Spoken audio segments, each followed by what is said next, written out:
ये बात तो आपको भी माननी पड़ेगी भाई साहब। अगर नेहरू की जगह देश के पहले प्रधानमंत्री सरदार पटेल बनते तो हमारा भारत अलग ही होता। कैसे? साबित कर। कर साबित। ये होता तो वो हो जाता, वो होता तो ये हो जाता।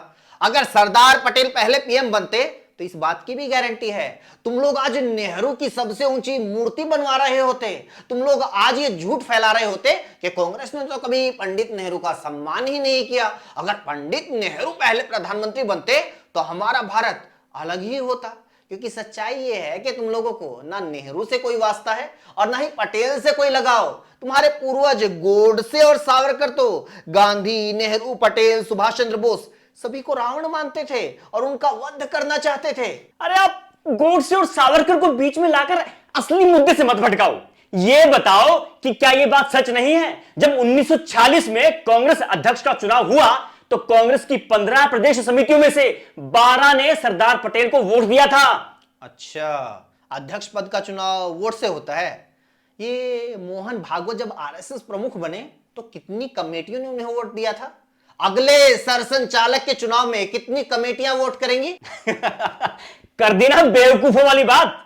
आरएसएस कोई पॉलिटिकल पार्टी नहीं है। बीजेपी तो है। ये बताओ, जब अटल बिहारी वाजपेयी अध्यक्ष बने, अमित शाह अध्यक्ष बने और जब जेपी नड्डा अध्यक्ष बने तो किस किसने वोट दी थी? कौन कौन से कैंडिडेट चुनाव लड़ रहे थे? तुम लोग किस मुंह से किसी दूसरी पार्टी के अध्यक्ष चुनाव के तरीके पर सवाल उठा रहे हो? अरे भाई साहब, बीजेपी में अध्यक्ष पद का चुनाव पार्टी की राष्ट्रीय कार्यकारिणी करती है। तो फिर कांग्रेस के अध्यक्ष पद का चुनाव भी उसकी राष्ट्रीय कार्यकारिणी करती थी। जैसे मोदी की सिफारिश पर अमित शाह अध्यक्ष बन जाते हैं, वैसे ही उस टाइम गांधी की सिफारिश पर अध्यक्ष चुन लिए जाते थे। जैसे 1938 में सुभाष चंद्र बोस को चुना गया था। बोस तो उस टाइम देश में भी नहीं थे, वो तो विदेश में बैठे अध्यक्ष चुन लिए गए थे।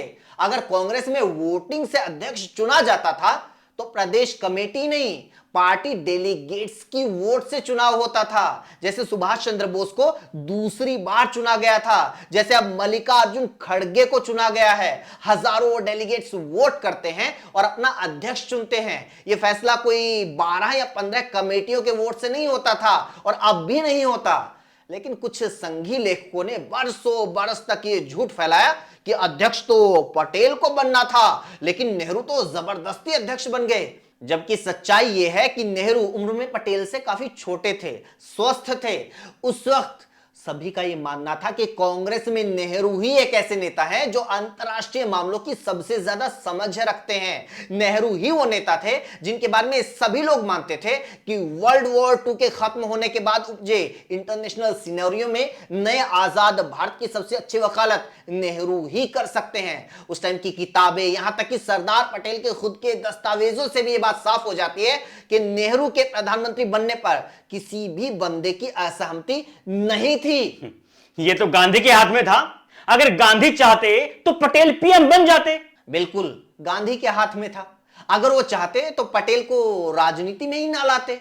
वो चाहते तो पटेल को कांग्रेस का अध्यक्ष नहीं बनाते। और पटेल और नेहरू क्यों, गांधी चाहते तो खुद प्रधानमंत्री बन जाते। सोचो कितना अच्छा होता अगर गांधी देश के पहले प्रधानमंत्री होते।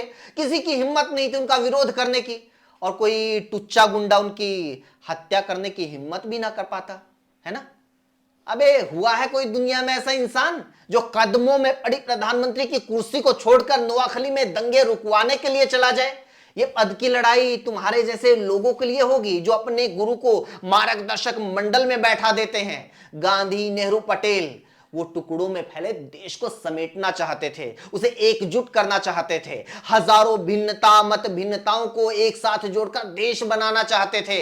यह काम वो ही व्यक्ति कर सकता था जो असहमतियों को भी साथ लेकर चल सके। गांधी ही नहीं, सभी ने देखा था कि जब सरदार पटेल और सुभाष चंद्र बोस की आपस में नहीं बनती थी तो नेहरू ने दोनों के साथ अच्छे संबंध बनाए रखे। जब पटेल समेत कांग्रेस की पूरी कार्यकारिणी ने बोस के विरोध में इस्तीफा दिया था तो नेहरू ही वो नेता थे जो बोस के साथ अंतिम समय तक खड़े रहे। नेहरू ही वो नेता थे जो गांधीवादी होते हुए गांधी के आलोचक माने जाने वाले भगत सिंह से जेल में मिलने गए। नेहरू ही वो नेता थे जो मुस्लिम लीग की सरकार में मंत्री रहे, श्यामा प्रसाद मुखर्जी को अपनी कैबिनेट में जगह देते हैं। कांग्रेस का विरोधी होते हुए भी बाबा साहब भीमराव अंबेडकर को अपनी कैबिनेट में मंत्री बनाते हैं। नेहरू ही वो इकलौते नेता थे जो गांधी की हत्या के बाद पूरे देश की आलोचना झेल रहे सरदार पटेल की ढाल बनकर खड़े हुए थे। और नेहरू ही वो नेता थे जिसने पीओके पाकिस्तान को गिफ्ट दिया, एक्साई चीन चाइना को गिफ्ट किया। एक और झूठ जो बरसों बरस तक फैलाया गया।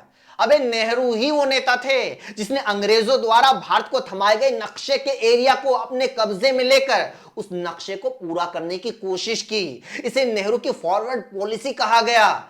आज जहां तक भी हमारी एलओसी है, लाइन ऑफ एक्चुअल कंट्रोल है, वहां तक पहले भारत की सेना नहीं थी। सेना को वहां तक भेजा नेहरू ने, क्योंकि नेहरू को यह पता था कि सिर्फ नक्शे से सीमाएं तय नहीं होती, उनका कब्जा लेना भी जरूरी होता है। इसलिए जो कश्मीर अलग देश बनना चाहता था, जिस पर कबालियों ने श्रीनगर तक कब्जा कर लिया था, उन कबालियों को आज की एलओसी तक धकेल कर अपना कब्जा लेने का काम किया नेहरू ने। उधर चीन लद्दाख से लेकर अरुणाचल तक को अपना हिस्सा मानता था। उसे आगे ग्लेशियर, बर्फ के रेगिस्तान, पहाड़ और नदियों पर पेंगोंग त्सो तक पीछे धकेल कर अपनी जमीन पर कब्जा लेने का काम किया नेहरू ने। नेहरू ने किसी को कुछ गिफ्ट नहीं दिया, बल्कि चीन और पाकिस्तान से अपना हिस्सा लड़कर लिया, छीन कर लिया।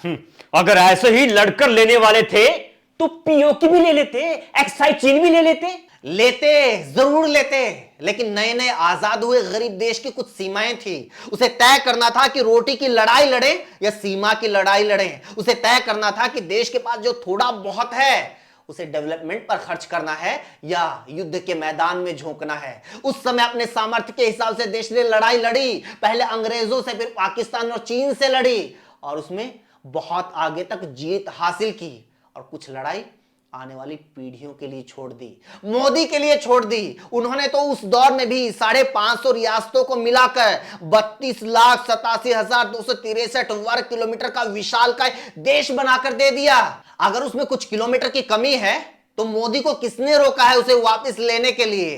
कोई 5-7 मीटर जमीन लेकर तो दिखाओ। कब तक ये कागजों के टुकड़ों पर अखंड भारत बनाते रहोगे? कब तक गोदी मीडिया और फेक न्यूज के सहारे नेहरू से महान बनते रहोगे? उम्मीद है ये पीओके और एक्साई चीन वाली नेहरू की अधूरी लड़ाई को मोदी पूरा करेंगे। बताओ कब कर रहे हो चीन के ऊपर हमला?